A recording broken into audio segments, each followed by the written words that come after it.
आता बातमी सविस्तर आहे। डॉक्टर मारहाण प्रकरणी रमेश म्हात्रेचा जामीन देण्याचे हायकोर्टाचे संकेत बघायला मिळतात। तपास जवळपास पूर्ण झालाय। 15 दिवसात आरोपपत्र दाखल होण्याची शक्यता आहे। मुंबई हायकोर्टाने निरीक्षण नोंदवलेलं आहे। आरोपपत्र दाखल होईपर्यंत रमेश म्हात्रेला राज्याबाहेर राहण्याची अट घालण्याचे संकेतही दिले जात आहेत। राज्याबाहेर जिथे राहणार तिथल्या पोलीस ठाण्यामध्ये हजेरी लावावी लागणार आहे।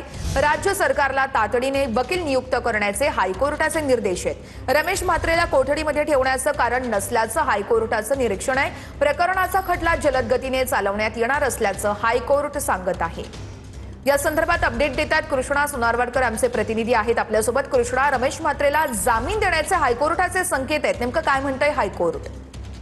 वर्षा, आपण पाहतोय की शिवसेना शिंदे गटाचे नगरसेवक रमेश म्हात्रे यांना जामीन देण्याचे संकेत मुंबई हायकोर्टाने दिलेले आहेत। जवळपास महिनाभरापासून हे प्रकरण गाजत आहे आणि जामीन मिळाल्यानंतर सुद्धा या सगळ्या प्रकरणाची गंभीरतेने दखल घेऊन रमेश म्हात्रेंचा जामीन रद्द करण्यात आलेला होता आणि त्यानंतर त्यांची रवानगी पुन्हा एकदा न्यायालयीन कोठडीमध्ये करण्यात आलेली होती। मात्र उद्या 11 वाजता मुंबई हायकोर्टाकडून त्यांच्या जामिनाच्या आदेशाची सविस्तर जो काही निकाल आहे तो जारी केला जाईल आणि त्यानंतर रमेश म्हात्रे यांना तुरुंगातून बाहेर पडण्याचा मार्ग जो आहे तो आता जवळपास मोकळा झाल्याचं स्पष्टपणे हायकोर्टानं संकेत दिलेले आहेत। मात्र गंभीर अशा अटी शर्ती सुद्धा घातलेल्या आहेत। रमेश म्हात्रे यांना जामीन मिळाल्यानंतर त्यांना महाराष्ट्राच्या हद्दीच्या बाहेर जावं लागणार आहे आणि तिथेच त्यांना राहावं लागणार आहे। शिवाय ते ज्या हद्दीमध्ये राहतील महाराष्ट्राच्या बाहेर तिथल्या स्थानिक पोलीस ठाण्यामध्ये आठवड्यातून 3 वेळा त्यांना हजेरी लावावी लागणार आहे। शिवाय हा सगळ्या प्रकरणाचा खटला फास्ट ट्रॅक कोर्टामध्ये जलद गतीनं कसा पद्धतीनं पूर्ण करता येईल याची देखील तयारी हायकोर्टानं सांगितलेली आहे आणि लवकरात लवकर सरकारी वकिलांची नियुक्ती करून हे प्रकरण फास्ट ट्रॅक कोर्टामध्ये सुरू केलं जाणार आहे। मात्र रमेश म्हात्रे यांना